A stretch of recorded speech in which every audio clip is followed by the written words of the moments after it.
So you're wanting to start milling your grains and making bread from home. And so you start to look on the YouTube and you see people with all these big, beautiful kitchens, all the nice, beautiful mixers to help them knead the bread, all the things that you don't have. You don't have the space. You don't have the nice mixer to knead your dough for you. So what do? If you're discouraged, don't worry. This video is for you. I will be sharing with you a little bit of tips and tricks that it takes when you're kneading bread by hand. There is a slight bit of a difference, and hopefully this will help you, especially if you have had problems with your bread turning out too dense.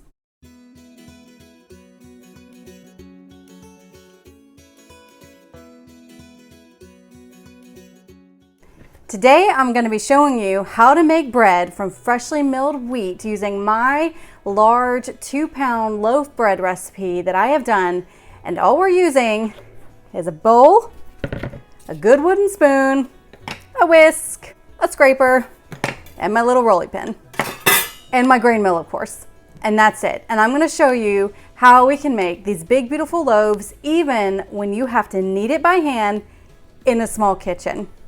Which, by the way, yes, I have moved, if you didn't know this, and I am in a different kitchen now. This is just a rental. It's not our permanent place, but it is a small kitchen. I definitely downgraded. If you remember my last one, I had a nice big bar area, a walk-in pantry, a large pantry in my kitchen.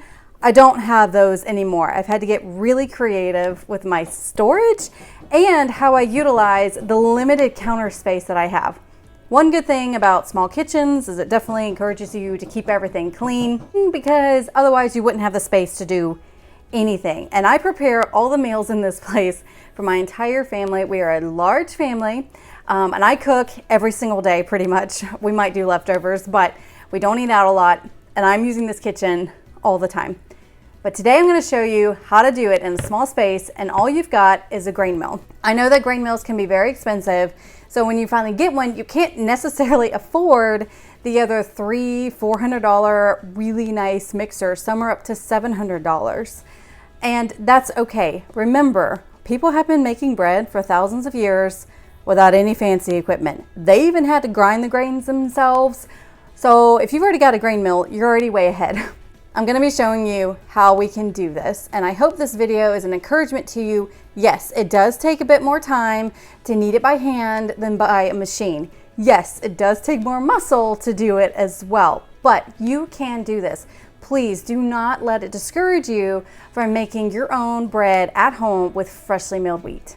As always, if you're new here, welcome. Be sure to subscribe below, hit that like button if you love freshly milled bread.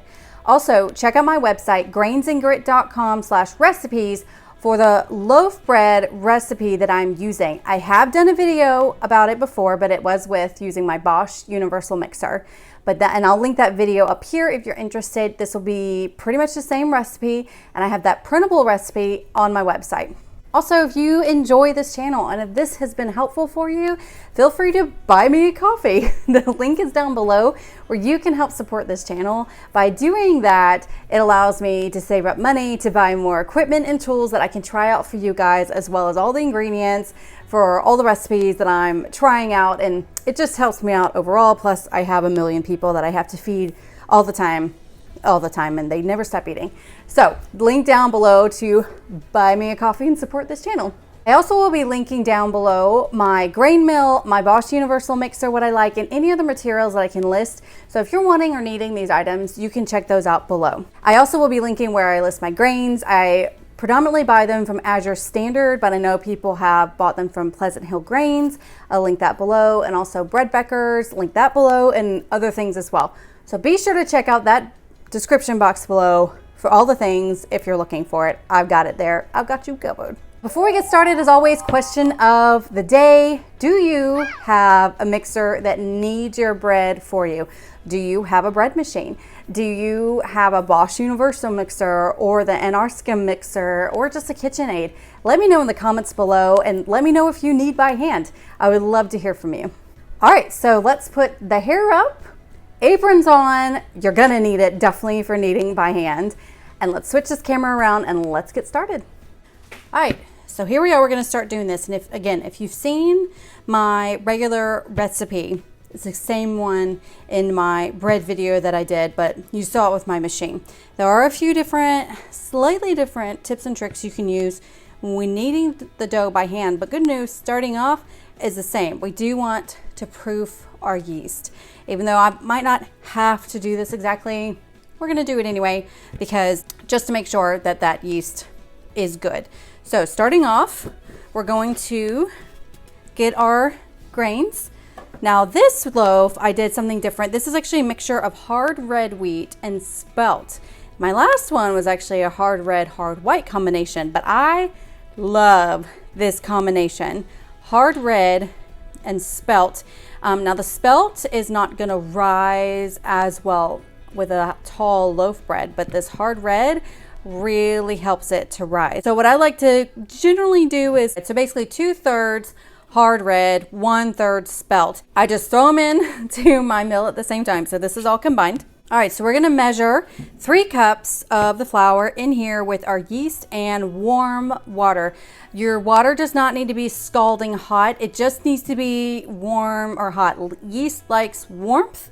So, you know, just make sure you can put your finger in it and it's not too crazy or anything like that. Now, one thing is I would definitely recommend is stainless steel measuring cups. You're going to be measuring a lot of flour, and I have broken numerous plastic cups when doing this. So I love stainless steel, and I'll have that in the link below. But we're just gonna measure, you know, 3 cups. Again, this doesn't have to be exact science. I'm not leveling it, nothing like that. And now we're adding 2 1/4 tablespoon of yeast. Now I use both instant yeast or active dry yeast. I've gotten the same results with this bread. In certain recipes it might make a difference, but not mine. And just so you know, my yeast, I do buy them from Azure. I get this from Sam's. You can buy it from multiple places, and I'll link all below. But whenever I open it, I actually put it in my freezer. And you do want to put it in a Ziploc bag like this, because trust me, this bag is filled to the brim and it goes everywhere. Ask me how I know, and it's a nightmare. So I do like to leave them in Ziploc bags in the freezer to keep it fresh longer. And then we're going to add our water. This is about 3 3/4 cups of hot water. Again, I can put my hands in it and it's not going to burn me or anything like that, but it definitely is warm, not too hot, because otherwise you'll kill your yeast. And then because I got yeast in here, I do prefer using a whisk. You can use a fork, you can use a spoon, whatever. And we are gonna whisk all this together, scraping down the sides. All right, until it's nice and incorporated, pretty much all the wheat in. You can see we're starting to get little bubbles. Okay, and then we're gonna leave this here to proof for about 15 to 20 minutes. I'm in Florida, I've got a hot house. I only leave this for about 15 minutes, and you're gonna see a difference. It's gonna rise a little bit, it's gonna be a bit more bubbly. So just look at it. When it gets to that point, and I'll show you, that's when you're good. Colder climates, or if you're making this in the winter, need about 20 minutes. But we're gonna leave this for 15 minutes, and you probably will wanna cover it, because if you're like my house, you have bugs everywhere. So feel free to just gently cover it with a nice pretty towel, and I'll see you back in about 15 minutes. All right, it has been 15 minutes for me, and let's see how this looks. Oh yeah, that is looking absolutely beautiful. You can see it is risen a bit. It's nice and bubbly. The yeast is all happy. And now we just add the rest of our ingredients. So the rest of our ingredients is pretty simple. We have 1/2 cup of oil and 1/2 cup of honey. As you can see, I just measure it out in the same container, because that helps the honey to come out better. 3 1/4 teaspoons of salt, and then we just start adding our flour. Now, here's where it gets a little interesting. Here's where a lot of muscle is gonna have to come in. So now we're gonna add the remaining part of our flour, and what we're gonna start with, again, we added 3 cups. We're going to want about 9 to 9.5 cups, but depending on the weather, depending on where you live, depending on how hot it is, it's actually raining here in Florida. Again, I feel like all my videos it's raining, but we're going to be adding the flour. So I'm going to start with adding 6 cups. So 3 plus 6, 9, to get 9 total. So we're adding an additional 6 cups. So we've already had 3, 4, 9. Now, one thing you can do to make it a bit easier on yourself is you can add 1 cup at a time, mix it, add another cup at a time, mix it. I'm, feeling a little brave, maybe stupid, and I just dumped it all in at once. And let's go ahead and start carefully mixing this all together.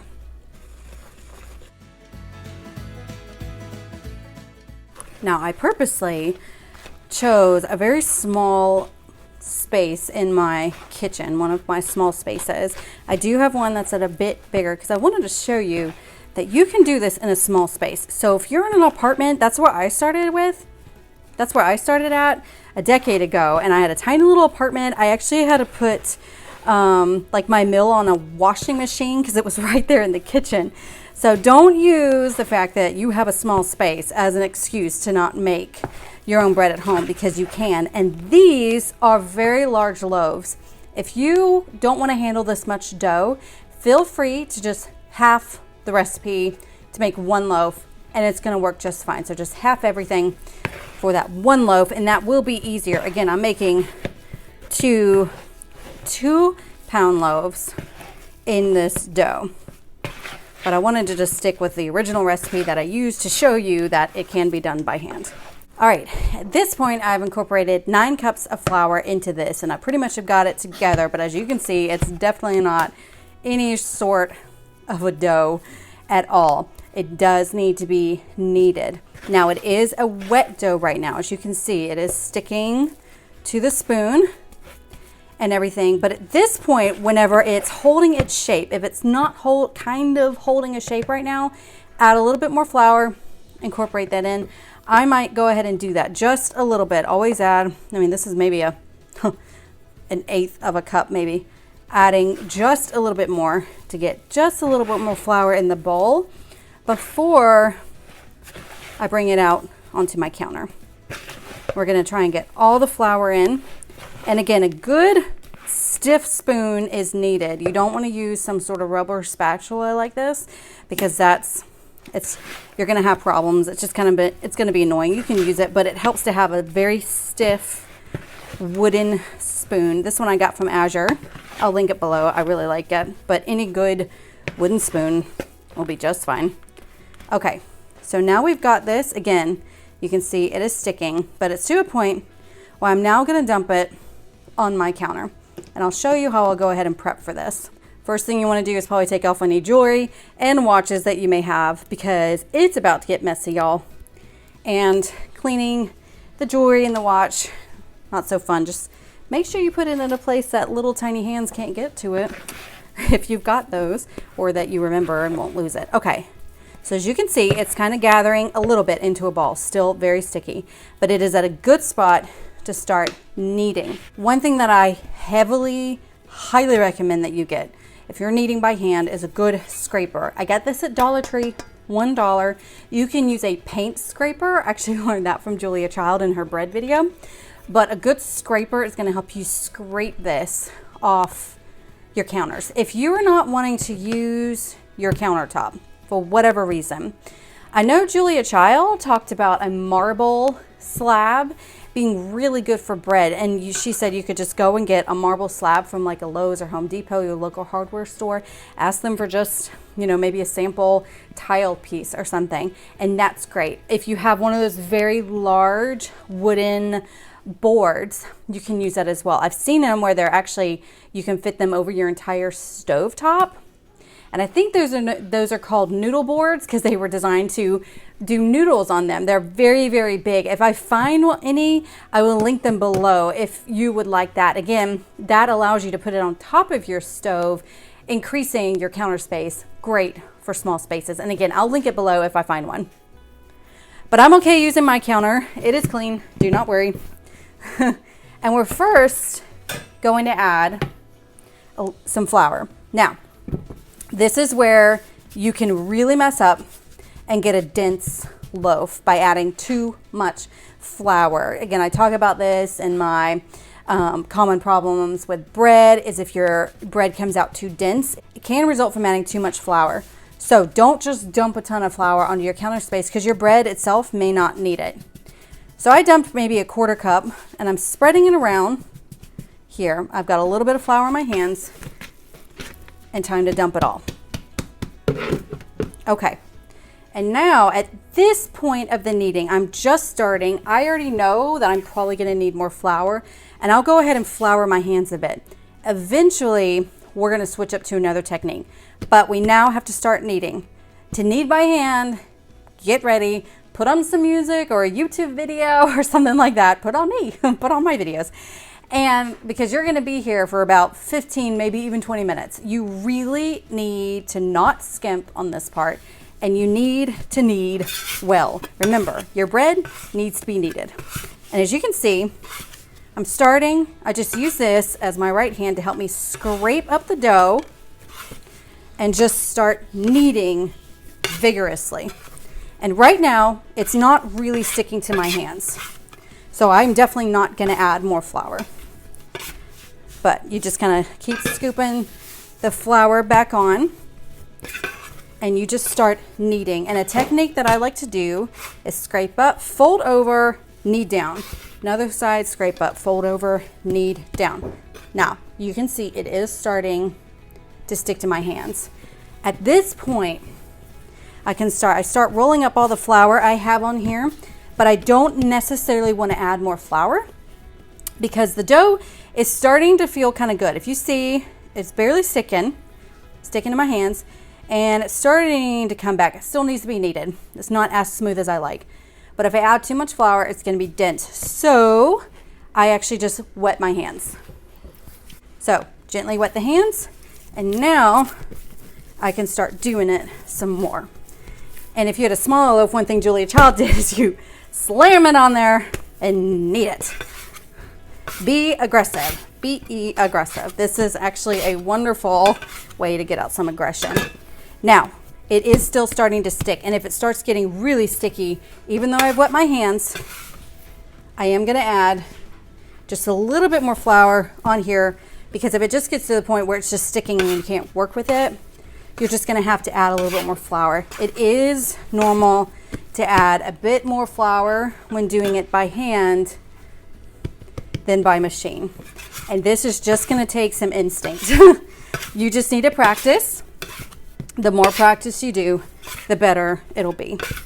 So again, kind of bring it out, fold it over. I'm actually gonna flour this hand completely. Okay.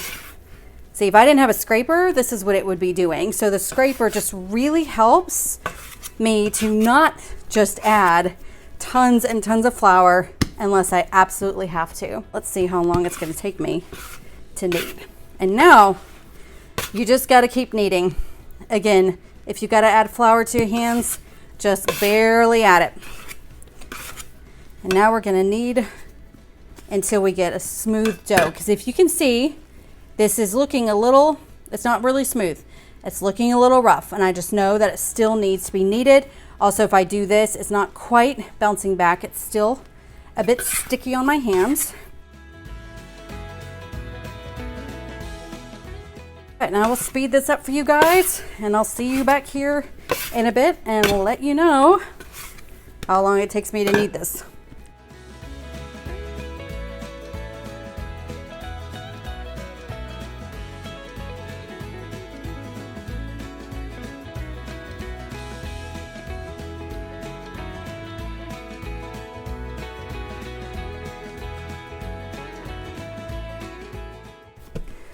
All right, y'all, it has been actually about, I would say, 10 minutes, maybe closer to 15, and my dough is actually looking very much like it does whenever I knead in my Bosch. And y'all, that is a workout. Let me tell you, my arms are a little sore right now. Clearly, I'm out of shape with the arms. I'm so thankful to have my Bosch, man. So if you're looking for an arm workout, just knead some bread at home and it'll work. But as you can see, it is looking much, much smoother. We can keep doing it. You will need to knead based on how aggressive you are. I'm pretty aggressive with mine, hence why I'm sweating like a pig, and that's why my arms are a little sore, because I get pretty aggressive. If you are not as aggressive, it just may take you longer. But as you can see, it looks a lot smooth. It easily stays together. Now, here's the thing, even whenever I knead by machine, I still like it being just a little sticky because I'm gonna form it, and in that time I'm gonna have to add probably more flour or wet my hands again.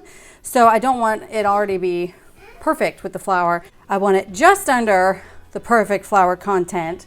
So that way, whenever I have to add a bit more when I'm shaping it, it's gonna work out fine. It's not too much flour. So as you can see, it bounces back. Whenever I push it in, it's still a little sticky, but it's starting to slowly come back in. And that's generally how I like to see it. It's still keeping the indentions a little bit. And again, the point of kneading is you are activating all the gluten structure in here. Get it nice and elasticy, whatever. So that bread will rise. If you have not kneaded it enough, it ain't gonna rise well. So as you can see, I can keep it up here. It's not too bad. That's just a nice dough. Again, you're just gonna have to do this trial by error. It takes practice to know exactly the perfect dough, what it feels like. I can't tell you how it feels necessarily over camera. So this is feeling good. Again, it's just a little sticky. It is coming up a bit, but we're gonna divide this for the 2 loaves. And again, with that, with me rolling it out and everything, I am gonna need a little bit more flour. So we're gonna divide this. Now again, you can weigh these loaves to make sure that they are perfectly even. If I'm selling my bread or giving it away or whatever, I do like to do that. But for me at home, I can eyeball it. For some reason, my right is usually, I guess because I'm right-handed, my right I know usually has a bit more dough than my left. So I just kind of eyeball it, and that looks decent. So we set one aside. And let's now shape this. This is a very important process in order to get a good loaf. Now, the type of loaf pans, again, if you see my video, these are large 2-pound loaves, not your 1-pound loaves. So you need a large loaf pan. These were actually my great-grandmother's. And so they're your typical 9x5, but they're actually quite deep. They're a good, I would say 2 inches, 2.5 inches deep. So don't get too shallow, otherwise your bread is gonna spill over. So you want these, and we're just gonna grease them up with whatever you choose to grease up your pans with, and go ahead and have those standing by. And again, you can still see we're in a small space, but we're still able to make this work. So we're gonna set one aside, and let's go ahead and shape this loaf. And yeah, I'm telling you, so I'm still messing with it a bit, and that is a very good feel of a bread loaf. So we're just gonna dust just a little bit, dust the counter. This little tool, absolutely wonderful to have. I will link it below instead of getting out a big rolling pin. And we're gonna form it into a big rectangle. Again, doesn't have to be perfect. We just need it in a rectangle, y'all. That's the beauty of bread making. You can make it as complicated or simple as you want it. And I'm hoping that I'm making things simple enough for all of you. So that looks to be about a foot long, 8 inches deep. And now we fold it in thirds. So you want to pull it out a little bit, fold it over. If your bread is breaking at this point, so you notice I'm pulling it out a bit and it's not breaking. If it's breaking, you need to knead it some more. It should not be breaking apart just to do this process. Obviously, if you keep stretching it, it'll eventually break. But all right, we got that. And then now we pull out a little bit, roll, pull out a little bit, roll, out a little bit, roll, out a little bit, roll, out a little bit, roll, out a little bit, and roll to a little honey bun type thing. But then we want to tuck these over. Okay, let's do this side. We want to make it look nice and smooth, and you kind of tuck it under a little bit, and you see how it's maintaining its shape on the counter. That's good. That's another sign that I've added enough flour. It's kneaded well. If not enough flour is added, or before kneading, it would not retain its shape on a counter. So as you can see, it looks pretty good on the front, kind of business on the bottom, just kind of nice and even. And then we put it in. All right, and now let's do the other one. Okay, just a little bit of flour, just a light dusting. Oh yeah, let me show you this one. See, that can stretch and it ain't breaking. that means it has been good. And so you can even, if you don't have a little rolling pin or you don't want to mess with it, you can do this completely by hand. As you can see, you just kind of gently stretch it out, kind of, there we go. And don't worry about if it's not like completely even. So this is a bit thicker than this. That's okay. It's all gonna mush together, but you do want to, you know, kind of have it a bit even. Don't have it completely lopsided. But I did all that completely by hand. So again, fold it over, fold it over. Okay, and then roll, tuck and roll, tuck and roll, tuck and roll, tuck and roll. What happens if this is not folded over enough, if it still looks like that, you're gonna have a weird shape when it comes out. You're gonna see like this little curvy type shape. So you do wanna make sure these are folded down and smooth on the sides and all around, so when it rises, it's very, very pretty. All right, and that one looks good. And now we cover these up. I actually prefer to use receiving blankets, but I've got this old towel for now that will work. Don't use a really heavy like bath towel that'll weight down your bread. You want a very light towel. And now we let this rise. If you see my other video, the beauty of this is I can get these babies to rise in about 25-30 minutes. No joke. What I usually like to do is actually put them on my oven and go ahead and preheat the oven. And that extra heat helps to rise this bread. Perfect if you were doing this and it's cold. That extra heat helps it rise. I'm in Florida, don't gotta worry about needing heat here, y'all. We got plenty of it. Trust me, I'm sweating even right now making bread. So I'm gonna let this rise. Oven needs to be preheated to 350 degrees. Do not put these in the oven to bake if it's not preheated. It ain't gonna turn out pretty. It's not, it can mess it up, just trust me. Preheated 350 degree oven. And you wanna rise them until they're about an inch above the pan. Don't rise them all the way where you want them to look because they're gonna fall in the oven. So again, rise it till just about an inch of the pan. We'll come back whenever these look good and put them in that preheated oven. So we'll see you in a bit. All right, as you can see, I actually rose this a bit, definitely higher than an inch, but it's still okay.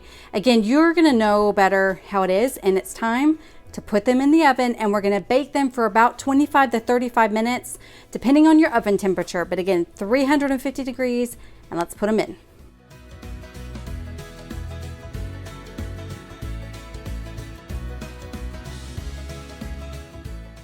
All right, y'all, and here it is.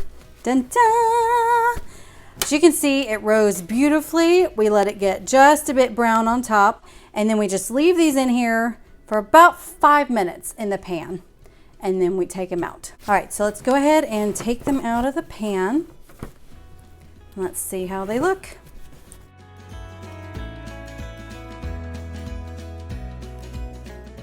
And here we go. Now, it's still kind of hot, so let's try and, okay. Dun, dun, dun. Now, we don't want to handle it too much because it's still a little bit soggy on the bottom, but they look beautiful. And now we're going to completely let them cool. Again, don't slice your bread, as tempting as it is, when it's piping hot out of the oven. Yes, it's amazing. Yes, it's delicious, but your bread will fall. You'll have holes in the bread. It just won't turn out good. It's still cooking on the inside. So we'll see you back whenever this bread is completely cooled.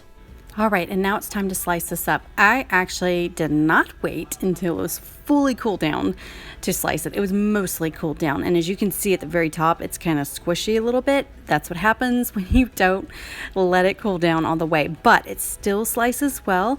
And as you can see, there are no holes in the bread. And it was wonderful and soft. And it was delicious for supper that night.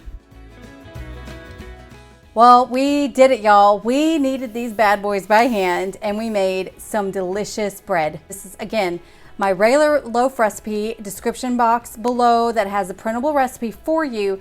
And I hope this helps for you to knead it by hand and in a small space if that is where you're at right now. Please do not let anything discourage you from milling your own grains and consuming freshly real whole grains right at home. Again, people have been doing this for thousands of years. You got this. As always, subscribe below. Sign up for my newsletter if you haven't signed up for it. Check out my website, grainsandgrit.com. I got some freebies for you on there. And feel free to support this channel. Again, link in the description box below. I hope you guys have a wonderful day, and I'll see you next week.